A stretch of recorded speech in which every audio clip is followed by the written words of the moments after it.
Hi friends, welcome to Khushi sisters. నేను మీ హారిక. ఎలా ఉన్నారండి? అందరూ బాగున్నారా? రాజమండ్రిలో ఆర్ట్స్ కాలేజీలో ప్రతి సంవత్సరం కూడా కార్తీక మాసం ఆఖరిలో శివపార్వతుల కళ్యాణం చేస్తారు.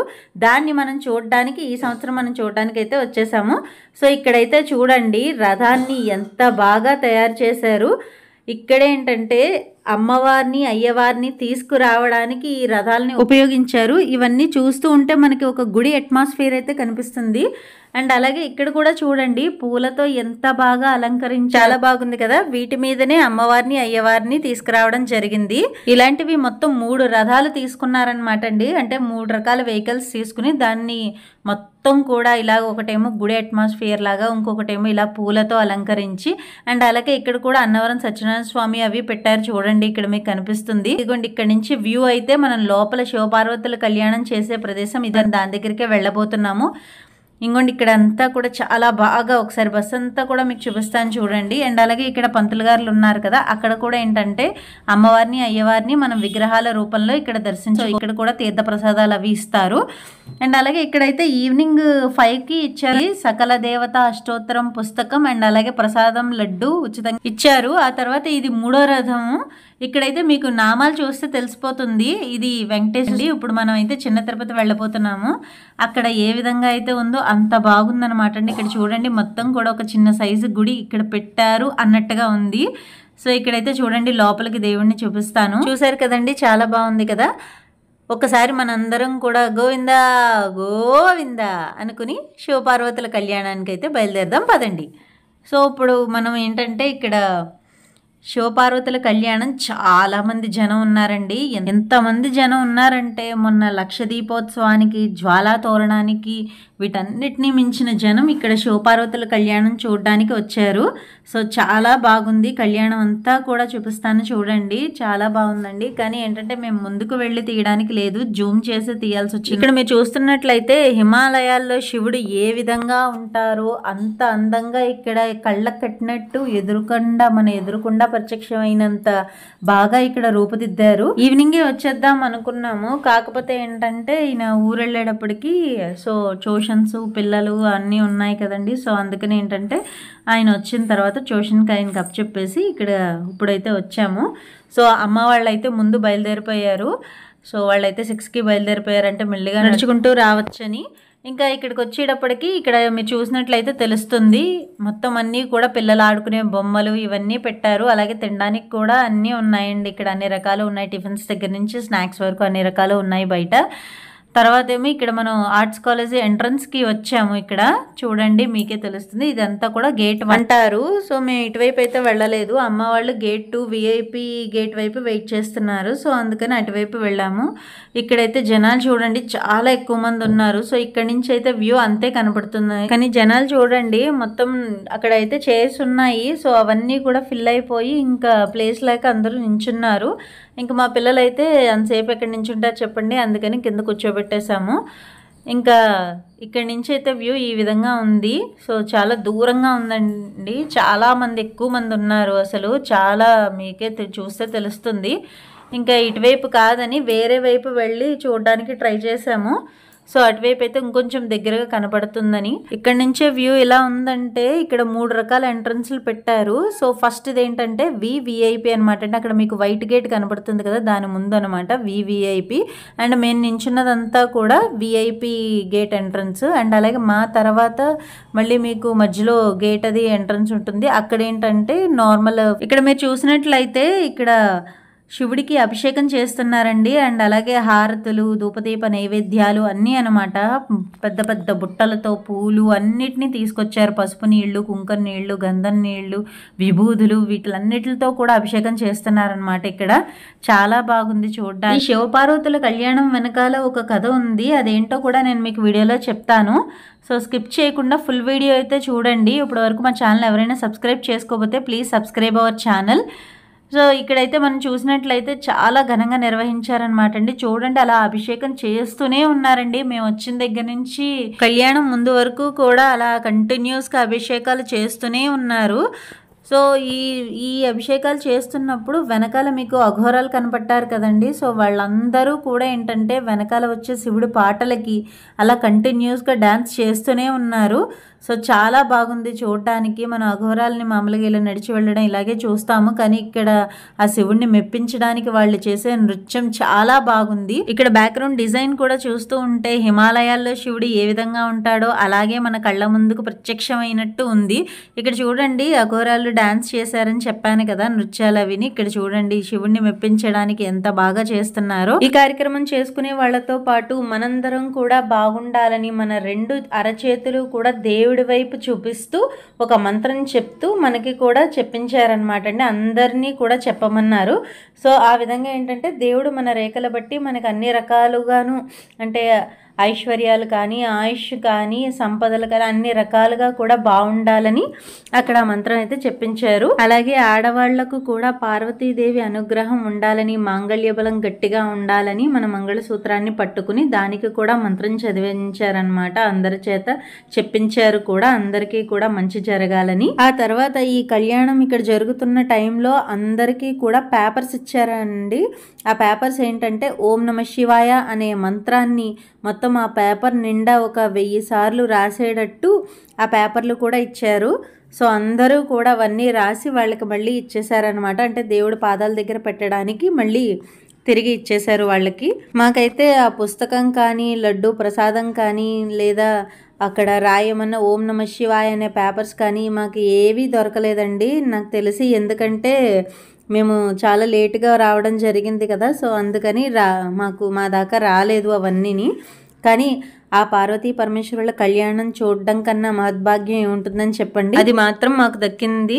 అండ్ అలాగే ఇక్కడ ధూపం వేసారు చూసారండి. అక్కడ ఏంటంటే ఎవ్వరూ కనిపించకుండా చాలాసేపటికి శివుడు ఆ హిమాలయాలే కనిపిస్తూ చాలా అందంగా ఉంది. అందరూ కూడా ఓం నమ శివాయ, ఓం నమ శివాయ అంటూ ఆ పంచాక్షరి మంత్రాన్ని జపిస్తూనే ఉన్నారు. సో చాలా బాగుంది. ఆ నామస్మరణ ఎంత బాగుందంటే అంతమంది జనాలు కూడా ఓం నమ శివాయ, ఓం నమ శివాయ అంటూ ఉంటే ఎంత బాగుంటుందో, ఎంత ఆనందంగా ఉంటుందో మీరే ఒకసారి ఊహించుకోండి. భార్యాభర్తల్లో నమ్మకాన్ని పెంచే శివపార్వతుల కళ్యాణ కథ గురించి మనం ఇప్పుడు తెలుసుకుందాం. శివపార్వతుల నుండి వివాహ జీవితానికి సంబంధించిన చిట్కాలను కూడా తెలుసుకుందాం. పురాణాల ప్రకారం మహాశివుడిని వివాహమాడేందుకు పార్వతీదేవి 2వ జన్మ ఎత్తింది. ఆ పరమశివుడికి భార్యపై ఉన్న ప్రేమానురాగాల కారణంగానే ఆ మాత మరో జన్మ ఎత్తింది. అయితే అంతకుముందు శివుడు పార్వతీదేవి తండ్రిని ఓ విషయంలో అనుమానిస్తాడు. ఇది సహించలేని పార్వతీదేవి శివుడు చేసే యజ్ఞంలోని మంటల్లోకి దూకి తనను తాను బలి ఇచ్చుకుంటుంది. దీంతో శివుడు చాలా నిరాశకు గురవుతాడు. ఆయన ప్రపంచంతో సంబంధాలను తెంచుకుని హిమాలయాలకు వెళ్ళిపోతాడు. అక్కడే ధ్యానం చేసుకుంటూ కాలం గడుపుతూ ఉంటాడు. అయితే అదే సమయంలో శివుడు మళ్ళీ ఈ ప్రపంచంలోకి రావడానికి దేవుళ్ళందరూ ఆదిశక్తి అయిన సతీదేవిని మళ్ళీ జన్మించాలని వేడుకుంటారు. వారందరి విన్నపంతో సతీదేవి పార్వతీదేవిగా మరోసారి జన్మించింది. రెండోసారి హిమాలయ రాజు హిమవంతుడు భార్య మీనవతిలకు బిడ్డగా పుడుతుంది. అప్పటి నుండి శివుడికి తన ప్రేమను తెలపడానికి ఎంతగానో ప్రయత్నించింది. అయితే ఎంతకీ ఫలితం రాకపోవడంతో గౌరీ కుందులో శివుడి కోసం తపస్సు చేస్తుంది. ఆ తర్వాత విషయం తెలుసుకున్న శివుడు తన ధ్యానాన్ని వీడి పార్వతీదేవి కోసం వచ్చేశాడు. ఎంతకాలం వేచి ఉండేలా చేసినందుకు పార్వతీదేవిని క్షమాపణలు కూడా కోరతాడు. పురాణాల ప్రకారం శివుడు మరియు పార్వతీదేవి మధ్య ప్రేమ అంతులేనిదిగా ఉంటుంది. ఒక రాజు కుమార్తె పార్వతీదేవి అయినప్పటికీ బైరాగి శివుడితో ప్రేమలో పడుతుంది. ఆ తర్వాత వివాహం కూడా చేసుకుంటుంది. ఆదర్శ దంపతుల కర్తవ్యం ఇప్పుడు మనం చూడబోతున్నాం. వీరిద్దరూ సమాజంలో ఉన్న పద్ధతులను ప్రబలంగా అనుసరించారు. పార్వతీదేవి శివుడితో పెళ్లికి ముందు అందరి సమ్మతి పొందింది. అందరూ అంగీకరించిన తర్వాతే కుటుంబం మొత్తాన్ని ఒకే చోట చేర్చుకోవడం ఆదర్శ దంపతుల కర్తవ్యం. శివుడితో సతిగా వివాహ జీవితం ప్రారంభం కాని సమయంలో ఆమె తరువాతి జన్మలో పార్వతీ అవతారం ఎత్తింది. అంతేకాదు పార్వతీదేవి శివుడిని భాగస్వామిగా పొందేందుకు తీవ్రమైన తపస్సు చేసింది. దీనికోసం అన్ని రకాల కష్టాలను ఎదుర్కొంది. పార్వతీదేవి ప్రతి జన్మలో శివుడిని మాత్రమే తన భర్తగా పొందడానికి ధ్యానం చేసింది. అదే సమయంలో కైలాస అధిపతి తల్లి పార్వతిని మాత్రమే జీవిత భాగస్వామిగా అంగీకరించారు. ఇలా వివాహ జీవితంలో ఒకరినొకరు నమ్మకం మరియు అంకిత భావం కలిగి ఉండటం చాలా ముఖ్యం. ఆదర్శ కుటుంబం ఎలా ఉండాలో శివుడు మరియు పార్వతీదేవి అందరికీ చూపించారు. భార్యాభర్తల మధ్య ప్రేమ మరియు సాన్నిహిత్య సంబంధం ఉన్నప్పటికీ వీరిద్దరూ కలిసి తమ పిల్లలను చాలా పూర్తి బాధ్యతతో చూసుకున్నారు. శివుడు మరియు పార్వతీదేవి దంపతుల వివాహం ఒకరికొకరు సమానమైన ప్రేమలో మునిగిపోవడం వల్ల వీరిద్దరూ అర్ధనారీశ్వరులుగా పిలువబడ్డారు. వీరిద్దరికీ అతీంద్రియ శక్తులు ఉన్నాయి. అయితే ఇవి ఉన్నప్పటికీ వీరు ఒకరికొకరు సహకరించుకునేవారు. వీరిద్దరూ ఒకరి ప్రశ్నలకు ఒకరు సమాధానాలు చెప్పుకునేవారు. వీరి రహస్యాలను కఠినమైన కథనాలతో చెప్పేవారు. వైవాహిక జీవితంలో ఉన్న ప్రతి ఒక్కరూ ప్రేమించుకోవడం అనేది చాలా ముఖ్యం. అయితే ఆ సంబంధంలో కూడా గౌరవం ఉండాలి. ప్రస్తుతం చాలామంది జంటలు సంబంధాలలో గౌరవం లేకుండా కొనసాగుతూనే ఉన్నారు. అయితే శివపార్వతుల విషయానికొస్తే వారిరువురు గౌరవం విషయంలో తమ జీవితాలను త్యాగం చేయడానికి కూడా వెనుకాడలేదు. శివుడు ఒక యోగి మరియు సన్యాసి. అతను ఎల్లప్పుడూ సమాధి వద్దే ఉండేవాడు, అక్కడే ధ్యానం చేసేవాడు. కానీ పార్వతీదేవి మాత్రం ఇంటి వద్దే హాయిగా ఉండేది. ఎంత దూరంగా ఉన్నా వీరిద్దరి మధ్య ప్రేమ మాత్రం తగ్గలేదు. అందుకే విజయవంతమైన వివాహ జీవితానికి ఈ జంట మంచి ఉదాహరణగా నిలిచింది. సో ఫ్రెండ్స్, విన్నారు కదండి పార్వతీ పరమేశ్వరుల కళ్యాణం వెనుక ఉన్న కథ. సో దీన్ని మన అందరం అర్థం చేసుకుని భార్యాభర్తల మధ్య మంచి సఖ్యత భావం ఉండాలని, ఒకరినొకరు గౌరవించుకుంటూ ఉండాలని, అలాగే ప్రేమానురాగాలతో ఉండాలని, అందరూ కూడా బాగుండాలని మనస్ఫూర్తిగా కోరుకుంటూ ఇక అమ్మవారిని అయ్యవారిని మనం దర్శించుకుందాం. ఇప్పుడైతే చూస్తున్నారు కదా, ఒకరి తర్వాత ఒకళ్ళు మేళ తాళాలతో వాయిద్యాలతో అమ్మవారిని అయ్యవారిని ఎంత బాగా స్వాగతం పలుకుతున్నారో మీరు కూడా చూసేయండి. ఇక్కడికే టైం 9 దాటిందని చాలా మంది వెళ్ళిపోయారు. కానీ అమ్మ, నేను, పిల్ల మాత్రం మొత్తం కళ్యాణం చూడాలని వెయిట్ చేస్తున్నాము.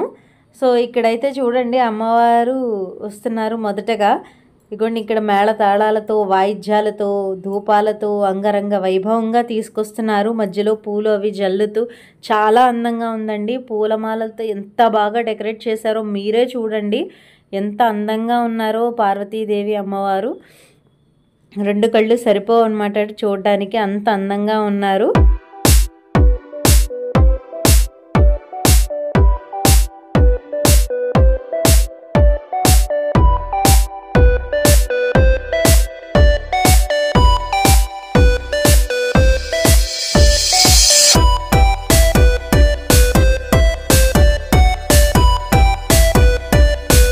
అమ్మవారిని దర్శించుకున్నారు కదండి. ఇప్పుడు అయ్యవారిని దర్శించుకుంటున్నాము. అమ్మవారి వెనకాలే అయ్యవారిని కూడా తీసుకొస్తున్నారు. చూడండి ఎంత చక్కగా, ఎంత అందంగా, ఎంత బాగుందో. అసలు చాలా బాగుందండి. అందరూ కూడా ఒక్కసారైనా తాకి తరించాలని అందరూ ముట్టుకోవడానికి ట్రై చేస్తున్నారు అందరూ కూడా. అండ్ అలాగే పార్వతీ పరమేశ్వరులు ఇద్దరూ కూడా కళ్యాణానికి సిద్ధమయ్యారు. సో ఇంకా మనం ఆ వేడుక చూడడానికి రెడీ అయిపోదాం. నేనైతే ఒక పుస్తకం ఇచ్చారని చెప్పాను కదండి, ఇదే అనమాట. సో వేరే వాళ్ళ దగ్గర ఉంటే జస్ట్ మీకు చూపించడానికి అయితే చూపిస్తున్నాను. ఇదిగోండి, ఇక్కడైతే చూస్తున్నారు కదండి. సో ఇక్కడికైతే అమ్మవారిని అయ్యవారిని పక్కపక్కకి చేర్చారు. సో చాలా బాగుంది కదండి. ఇప్పుడు కళ్యాణ వేదిక చాలా అందంగా ఉంది. ఇంకెందుకు ఆలస్యం, కళ్యాణం చూద్దాం పదండి. సో చాలా మంది వెళ్ళిపోయారని చెప్పాం కదండి. సో అందుకని ఇప్పటికైతే కూర్చోవడానికి మాకు సీటు దొరికిందనమాట.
కళ్యాణ పూజ అయితే స్టార్ట్ చేశారనమాట అండి ఇక్కడ.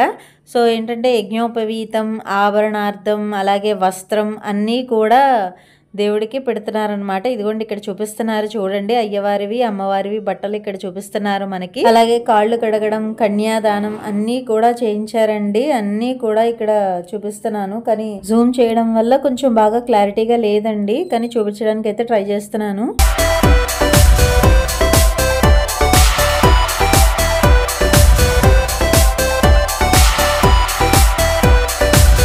ఇప్పుడు తాళి పూజ చేస్తున్నారు. ఇదిగోండి ఇక్కడ చూపిస్తున్నారు చూడండి. ఇంకా కళ్యాణ సమయం ఆసన్నమైందండి. ఇక్కడైతే చూడండి తాళిని చూపిస్తున్నారు, అమ్మవారి మెడలో కట్టబోయే తాళిని చూపిస్తున్నారు. సో ఆ పార్వతీ పరమేశ్వరుల కళ్యాణ వేడుక మనం ఎంతసేపు వెయిట్ చేస్తున్న సమయం వచ్చేసింది. ఇదిగోండి ఇక్కడ చూపిస్తున్నారు చూడండి, వీడియోలో దగ్గర నుంచి చూపించచ్చని ఇందులో చూపిస్తున్నాను చూడండి. అందరూ కూడా చూసి దండం పెట్టుకుంటున్నారండి. హరహర పార్వతీ పతయే శంభో శంకర.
ఇంకా తర్వాత తలంబ్రాల వేడుక, అలాగే అమ్మవారికి అయ్యవారికి హారతి ఇవ్వడం ఇవన్నీ కూడా జరిగాయండి. అండ్ అలాగే తర్వాత అమ్మవారిని అయ్యవారిని దర్శించుకోవడానికి కూడా అందరికీ స్టేజ్ మీద ఎక్కే అవకాశం కూడా అందరికీ ఇచ్చారు. సో 1 by 1 అందరూ కూడా అక్కడికే వెళ్తున్నారనమాట. కొంతమంది ఇప్పుడప్పుడే అవ్వదని ఇంటికి ఇళ్ళకు వెళ్ళిపోయే వాళ్ళు కూడా ఉన్నారు.